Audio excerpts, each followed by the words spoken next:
Analizar estas cuestiones de la mano de los mejores expertos. Hoy tenemos panel de lujo, contamos con Antonio Alonso Marcos, profesor de Relaciones Internacionales de la Universidad CEU San Pablo. ¿Qué tal, Antonio? Muy buenas. Muy buenas tardes. Muchas gracias por la invitación al programa. Igualmente. Diego Pitorch, profesor de Relaciones del Máster de Relaciones Internacionales del IEB. ¿Qué tal, Diego? Muy buenas tardes. Muy buenas tardes. ¿Qué tal? ¿Cómo vamos? Placer. Contamos con Emiliano García Coso, decano internacional de CEISA. ¿Qué tal? Muy buenas, Emiliano. Buenas tardes, Sergio. ¿Cómo estás? También tenemos a Jesús López Almejo, investigador de CONACYT México. ¿Qué tal? Buenas, Jesús. Buenas tardes. Buenas tardes. Gracias por la invitación. Placer tenernos por aquí. Si os parece, empezamos ya sin más dilación, que hay muchas cosas que hablar. Jesús, empiezo contigo y empezamos mirando a Oriente Medio. Israel sigue amenazando con invadir Rafah y ojo porque Hezbollah se ha puesto serio y está advirtiendo ya de una escalada. Dice que van a pagar sangre por sangre. Sí, a mí me gustaría recordar aquellas palabras, Sergio, que recientemente acaba de decir el escritor, filósofo Edgar Morin, quien además pues fue muy reconocido ahí en España y luchó al lado de las fuerzas de Charles de Gaulle, que no deja de sorprender, aunque debiera ser uno sorprendido, el grado de saña y el grado de abuso que comete el gobierno de Israel, particularmente en la cúpula de Netanyahu, en contra de los palestinos, a los que no conforme con haber tenido como animales encerrados, lacerados desde el año 2008 y reproduciendo sistemática y cíclicamente el conflicto, es insostenible la versión de que todavía en ese único punto seguro no respeten ni las mínimas reglas básicas ni las mínimas garantías del derecho internacional humanitario, del derecho internacional de los derechos humanos y del derecho internacional público. Bueno, Edgar Morin dice recientemente, ante el silencio de Europa, la complicidad de Estados Unidos y del Reino Unido y el abuso cada vez más creciente por parte de Israel, lo único que queda, si no se puede resistir de otra manera, es testificar y también dar testimonio de lo que ahí está ocurriendo, porque también en redes sociales y en medios corporativos cada vez es más complicado tocar este tema sin que te desmoneticen y sin que te censuren e incluso sin que se le quite el alcance a cualquier video en donde aparezca el nombre de Israel. Así que no es una cosa de estar exagerando, pero sí me parece que por honestidad intelectual se tiene que observar ahí que lo que sucede es una tragedia humana porque se cometen crímenes permanentes contra la humanidad, Sergio. De lo que estás hablando, Jesús, en cuanto al alcance de la monetización, sabemos por dónde van los tiros, pero bueno, pues hay que informar de todo y en este caso hay que informar de la masacre que está llevando a cabo Israel. Emiliano, quiero preguntarte por ello, por la posible invasión de Rafah y también la advertencia de Hezbollah apunta a una escalada aún mayor en Oriente Medio. Yo creo que la pregunta que nos tenemos que hacer es si Netanyahu o el gobierno de Netanyahu a lo largo de estos meses el derecho internacional humanitario le ha dado exactamente igual. Si las presiones del gobierno estadounidense y de la administración Biden también le han dado igual y, por supuesto, las europeas, pues parece indicar que va a llevar a rajatabla su idea de garantizar la seguridad de Israel. Esto significa que invadirá, bombardeará a Rafah, que intentará sacar a todos los palestinos supuestamente a Egipto. Ya veremos qué pasa con ese incremento de las fuerzas de seguridad y del ejército egipcio en la frontera. Y el hecho de seguir bombardeando selectivamente en Siria y en su caso en Líbano, pues el mensaje que está transmitiendo es que Hezbollah puede decir lo que quiera, pero que está dispuesto a ir más allá.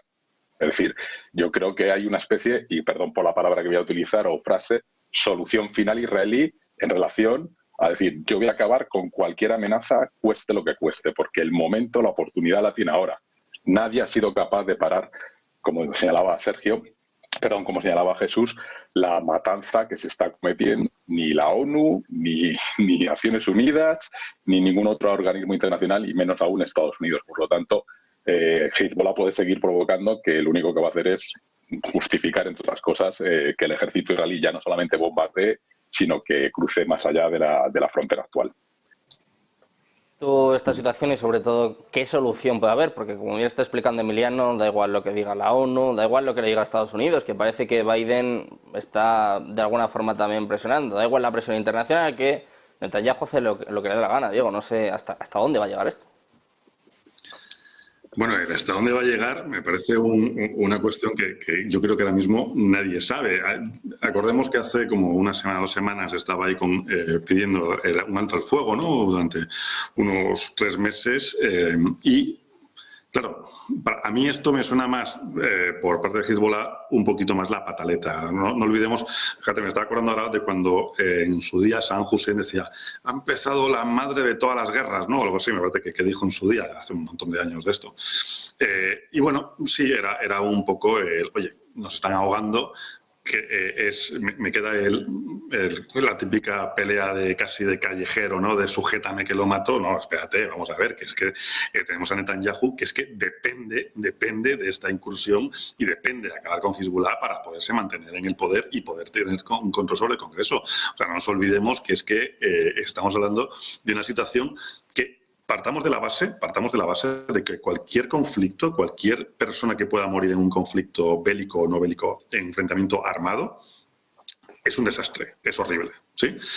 Pero también no olvidemos que es que están muriendo por los dos lados, tanto efectivamente palestinos como israelíes. Entonces, al final, la justificación de Netanyahu de, oye, sí, pero ¿y qué hago?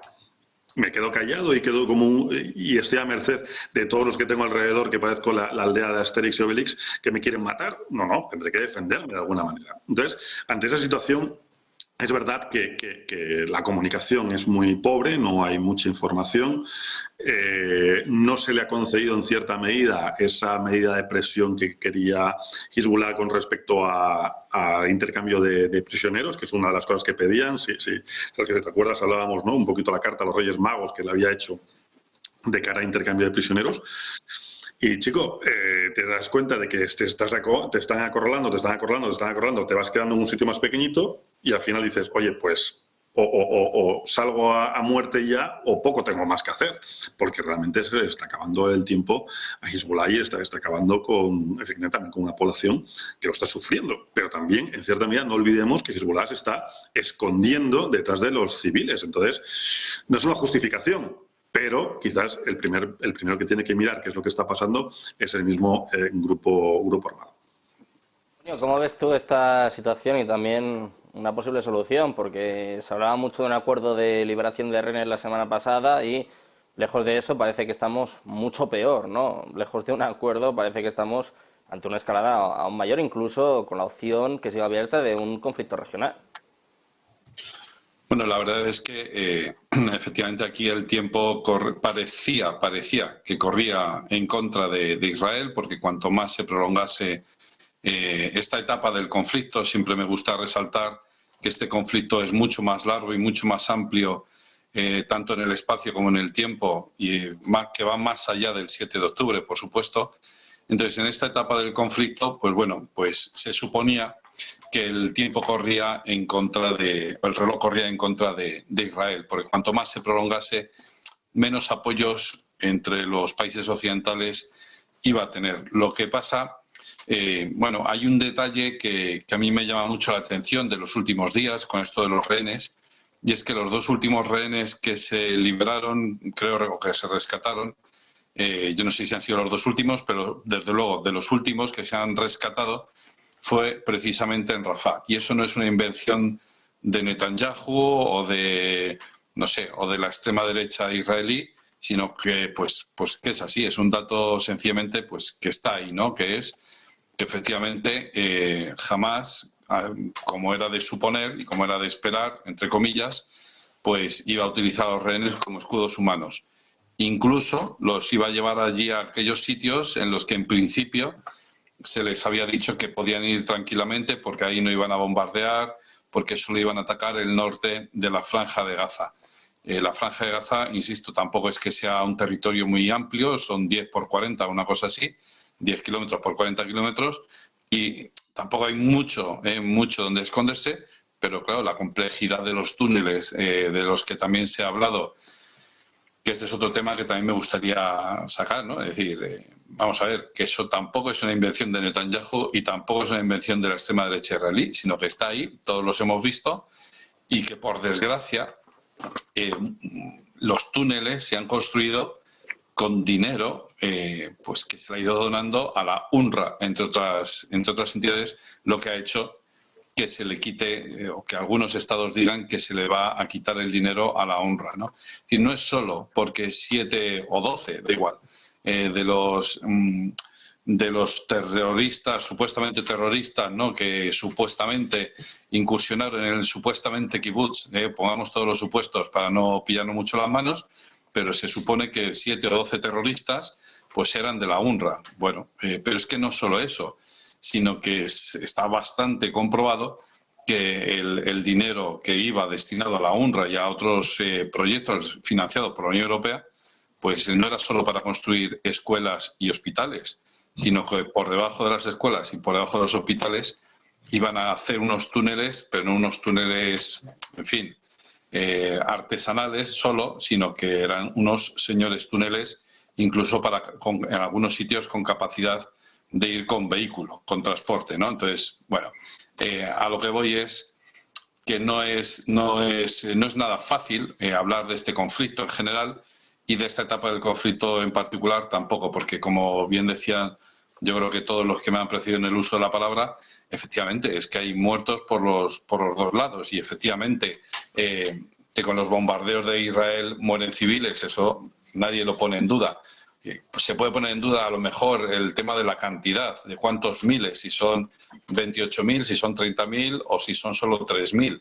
Pero lo que es evidente y lo que parecía bastante evidente es que iba a haber víctimas civiles. Lo puede llamar víctimas colaterales o daños colaterales o lo puede llamar como quieras, pero son civiles que muchos de ellos, insisto, muchos de ellos, sin comerlo ni beberlo, pues se han quedado atrapados en ese fuego cruzado, ¿no? Entonces, pues bueno, todo se está enrareciendo mucho y bueno, con esta reacción de Israel, pues se va a enrarecer, creo yo, que durante muchos años más, aunque un amigo mío que es muy experto del área, que vive allí, de hecho, en Tel Aviv, dice, bueno, pero es que este conflicto ya nos ha sorprendido tantas veces que ahora de repente, a día de hoy, o sea, después de los ataques del 7 de octubre, dice, a día de hoy viene una nueva sorpresa, alguien hace una oferta de paz que nadie puede rechazar y de repente pues volvemos a una especie de status quo de equilibrio que es para la zona, que es lo que en principio se buscaría, porque en fin, una solución para el conflicto es algo que a corto y medio plazo no voy a decir que imposible, ¿vale?, pero es muy difícil. A largo plazo, por supuesto, yo deseo que sí que se haga, pero a corto y medio plazo no parece que sea posible. Desde el conflicto en Oriente Medio, estaba hablando Antonio de sorpresas. Yo creo que la sorpresa, sin duda, en Estados Unidos ha venido esta semana con estas advertencias de una grave amenaza a su seguridad, bueno, mensajes al principio muy rimbombantes que daban